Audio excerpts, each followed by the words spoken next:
afternoon, and thank you everybody for joining for this important announcement. My name is Lisa Zornberg. I'm Chief Counsel to the Mayor. Before we begin, I would like to introduce the individuals who have joined us here today. Standing beside me is New York City Mayor Eric Adams. We have Deputy Mayor for Public Safety Philip Banks III, First Deputy Commissioner of the New York City Department of Probation, Sekou Ma'at. We have First Deputy Commissioner for the Office of Labor Relations, Daniel Pollack. And we have the President of the United Probation Officers Association of New York City, Dalvany Powell. Our administration is laser focused on protecting public safety, rebuilding our economy, and creating a more affordable and livable city for working class New Yorkers. The New York City Department of Probation plays a critical role in helping to achieve those goals. In addition to enforcement, the Probation Department provides treatment and support to help justice-involved individuals forge new pathways to move out and stay out of the justice system. And it is now my pleasure to turn this over to Mayor Eric Adams. Thank you. Thanks so much, Alicia. And really, I want to thank the men and women of the Department of Probation, something that Deputy Mayor Banks and I talked about over and over again. The services they provide is often overlooked, and how proactive they are, how we see those who are justice involved, how they do not return back to the system. And as the Chief Counsel stated, this is really laser focus on public safety. As I state over and over again, is a prerequisite to our prosperity. And so today, along with the team of the Office of Labor Relations, I'm proud to announce that we have secured a new contract for our probation officers. That means long overdue wage increases for these dedicated public servants that simultaneously ensures a fair deal. This contract shows a fair deal for taxpayers, as well as these men and women that provide a vital public safety role in our city. Probation officers work tirelessly to keep our city safe by helping justice-involved people get back and stay on the right path. They have our backs, and I was clear when I was elected to office, I will have the backs of the men and women of our city employee staff. And this is a tentative agreement that shows we have the full focus of making sure they receive the salaries that they can provide for their families in this city. The wage increases will help us recruit and retain a strong workforce. Just as importantly, they demonstrate our commitment to fairness. If you dedicate your life to serving New Yorkers, our administration believes you should be paid fairly. So our tentative agreement is retroactive, beginning on November 28, 2022, and it's expiring on June 12, 2026. It matches the pattern laid out in our agreements with DC 37, UFT, and dozens of other unions. Our agreement also creates a 11-year step pay plan for probation officers and supervisors, improving the current salary ranges and starting salaries. And I consider myself to be a blue-collar mayor, and we need to look after blue-collar workers in this city and give them the pay they deserve. That's why in the last 18 months, we've settled 97% of our city workforce. That's hundreds of thousands of New Yorkers that are our neighbors, our friends, our colleagues and families earning the wages they deserve for keeping our city going every day. We're creating a fairer and more equitable city for all, and we're delivering on our vision and our promise for a more affordable and living city. And we're going to ensure that New York City is not only the greatest city in the world to live, but also the greatest city to work. Congratulations. We're really pleased with this contract. This is something we wanted to get done. And Madam President, I thank you for your hard negotiation powers. Thank you very much. Thank you, Mayor. I'd now like to call to the podium the Deputy Mayor for Public Safety, Phil Banks. Thank you, Lisa. Thank you, Mr. Mayor. Good afternoon, everyone. Public safety is a team effort. And, you know, before he was Mayor Adams, Eric Adams has been stressing this over and over again. And you have seen it in how we are working on the cannabis problem. You're seeing it how we're working on the dirty vehicle problem. You're going to see it real soon on our ghost car operation. You're certainly going to do it at our public safety school. The mayor always says there's one patch.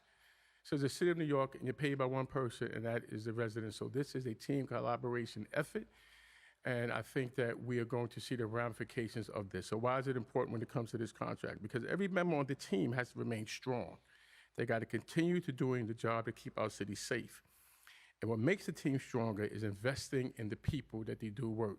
And I've been dealing with the probation union president for many, many times, and I tell you, if there has never been as fierce of an advocate for her members, take it from me, as her and all of the calls that she has done. And I would say that, I don't enjoy a lot of your phone calls, but if I was a probation officer, I certainly would vote for you.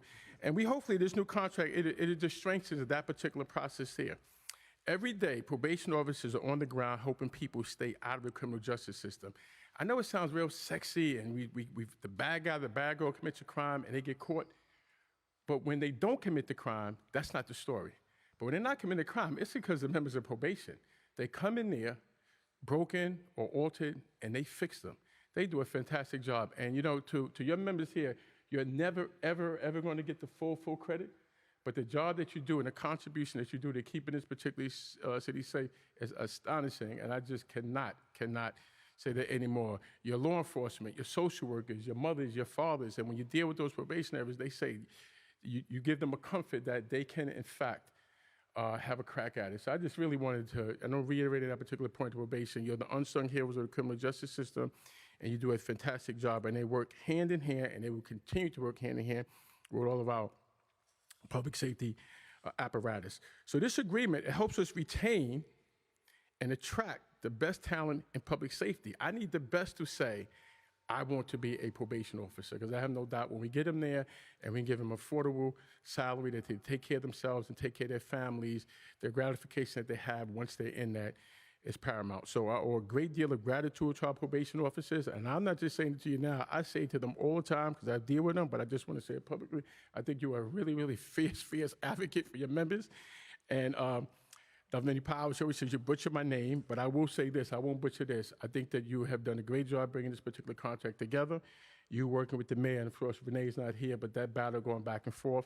And I hope that it's the ramifications that we're expecting from it, the benefits as well. So our administration is committed to supporting all of the public safety personnel and what they deserve. And I'd like to just say to you and your members, very much proud of you and your future contributions. And thank you very much. Thank you.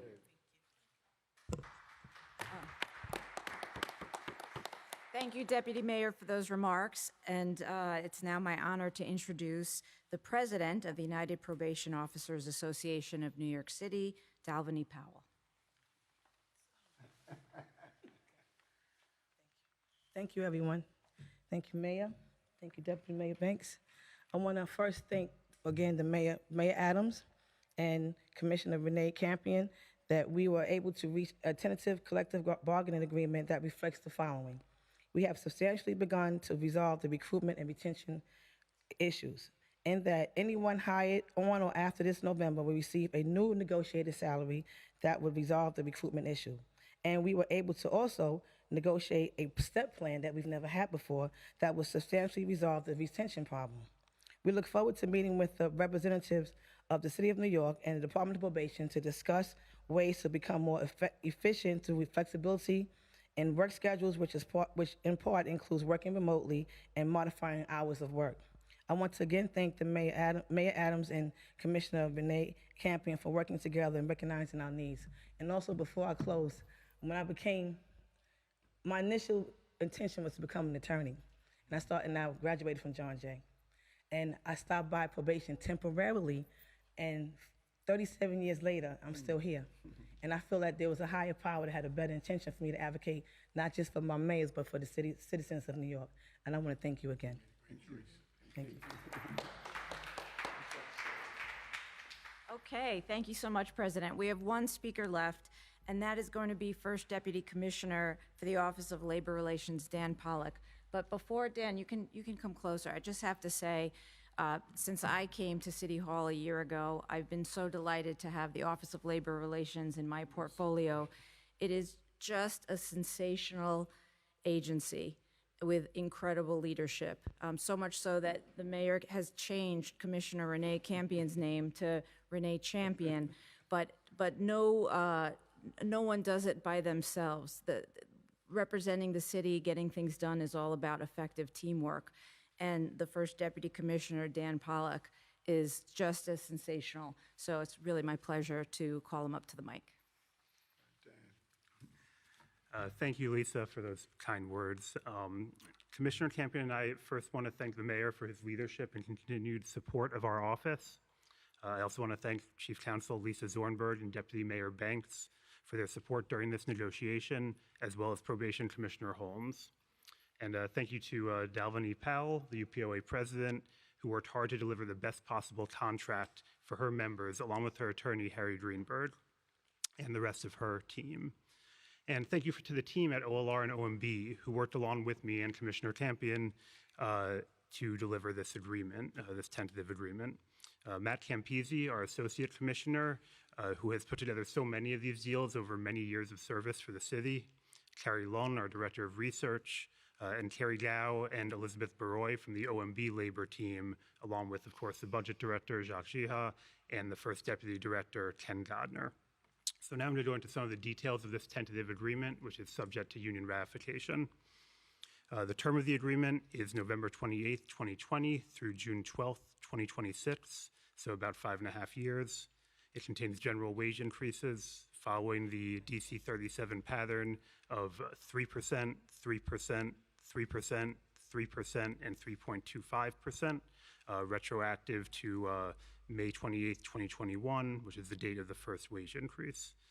It also contains ratification bonuses of $3,600 for probation officer trainees, $4,355 for probation officers, and $5,080 for supervising probation officers.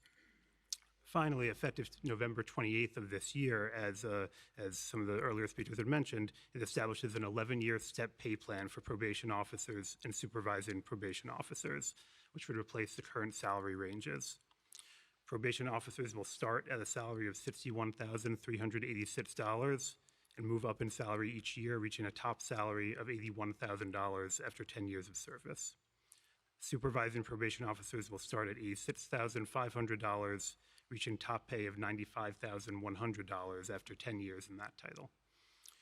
And any employees who earn above these pay rates with the pattern wage increases that I mentioned will, of course, be kept whole and maintain those higher wages.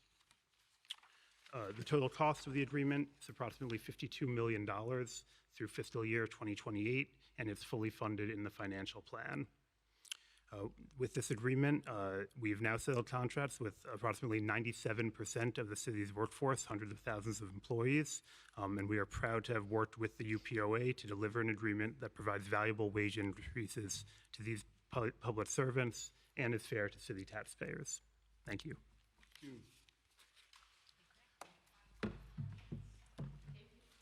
Hi, Mayor Adams, and I guess this question is for Ms. Powell, and if any of the members want to answer. I know there was a 45% staff reduction this year compared to 2019 probation officers. I just wanted, if you want to talk a little bit more about what that staff reduction looks like for your caseload and workload for you and your members, and then and you talked about how obviously the salary increase will help with not just retention but recruitment, but if there's anything else that you're doing to recruit more officers. The staff reduction looks really bad. It's really bad right now. And our hopes is that with this contract, we'll be able to attract more people to come and stay.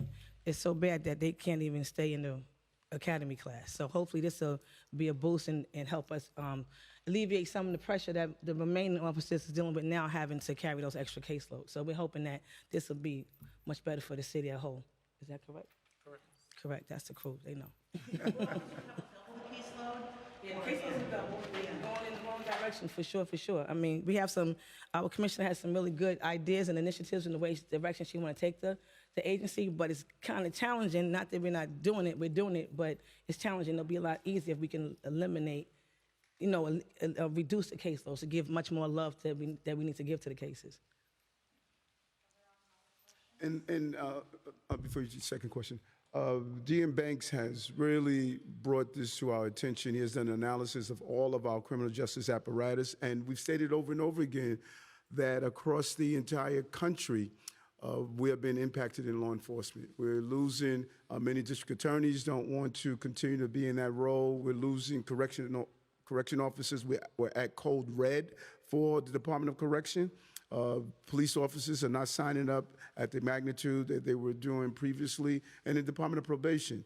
And so this is a national problem that we need to look at. There need to be a real infusion of resources across this country to recruit, retain law enforcement, criminal justice throughout this entire country. And we have to look at some of our laws, like the discovery law and how that's impacting of our district attorneys. And so this is a real issue, the retention of criminal justice personnel, which is the foundation of our public safety. And so we're seeing it in every one of our agencies. You're seeing this impact. Okay, so listen, I want to.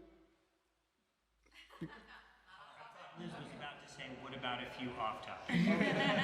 No, listen, we want to deal with the issuing of inquiry into our City Hall, and I've made it clear over and over again, I'm a former law enforcement person. We're going to follow the rules. We know the rules.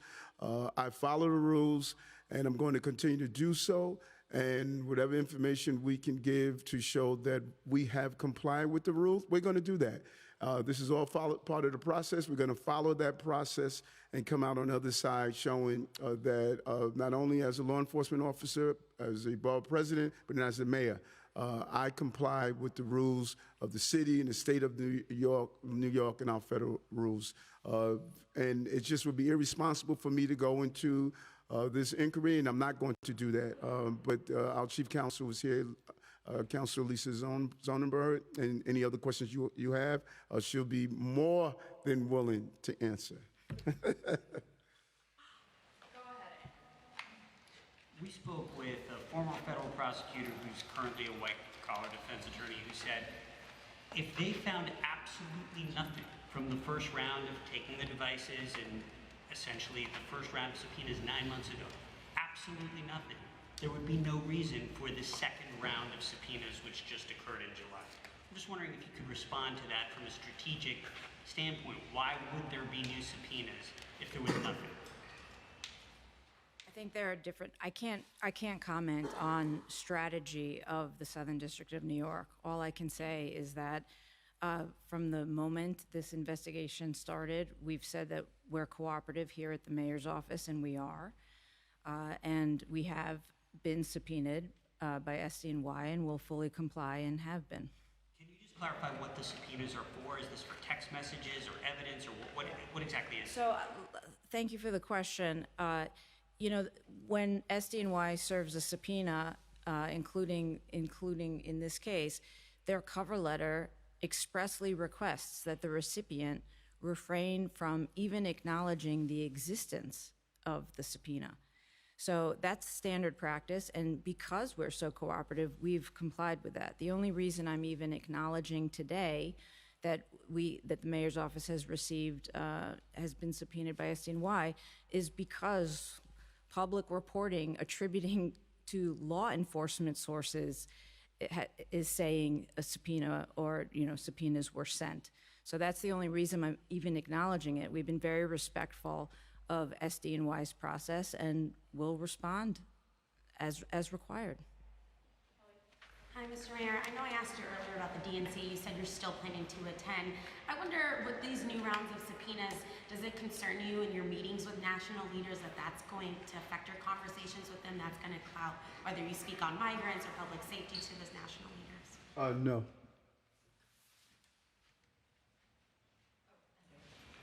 Sir, this is yes, sir. This has gone on for a long time, as you know. Would you like them just to say something?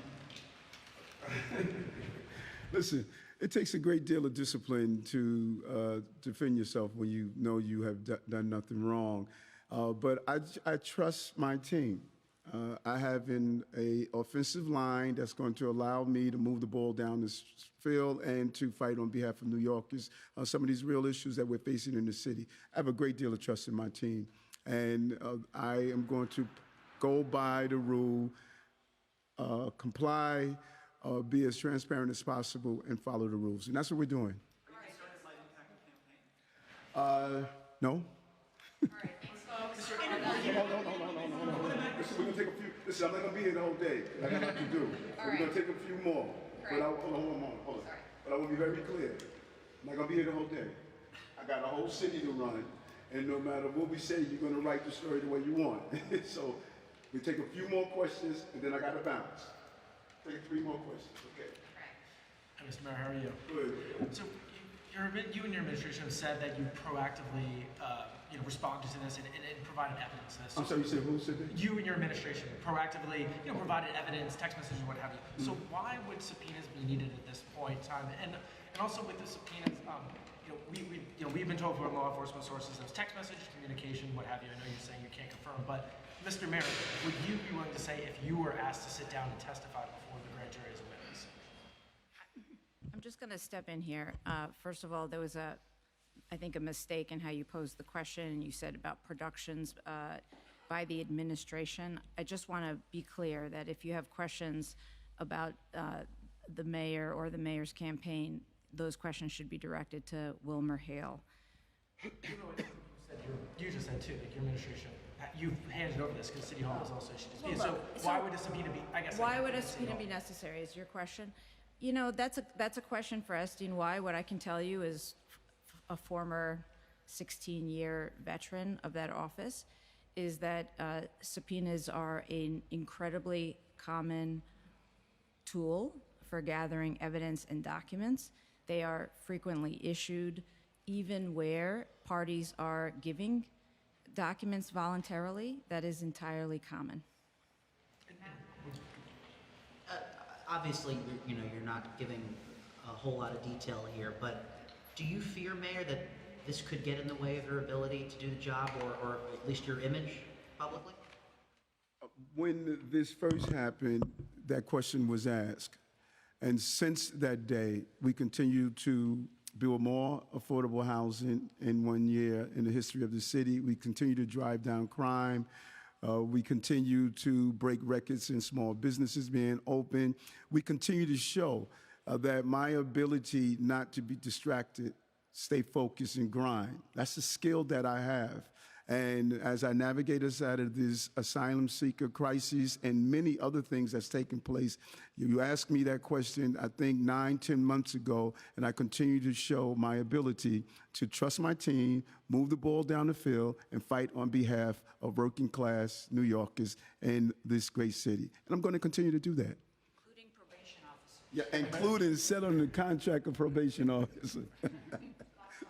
Sure, thank you.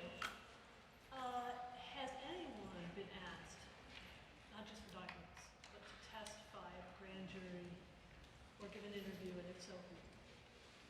Okay, what I'll say here is that we are incredibly respectful of the review that SDNY is doing, and just like they don't want information shared and send out standard letters saying, please don't even confirm the existence of a subpoena. We're not going to share those details. What I can say is I personally have no knowledge of any person testifying before a grand jury.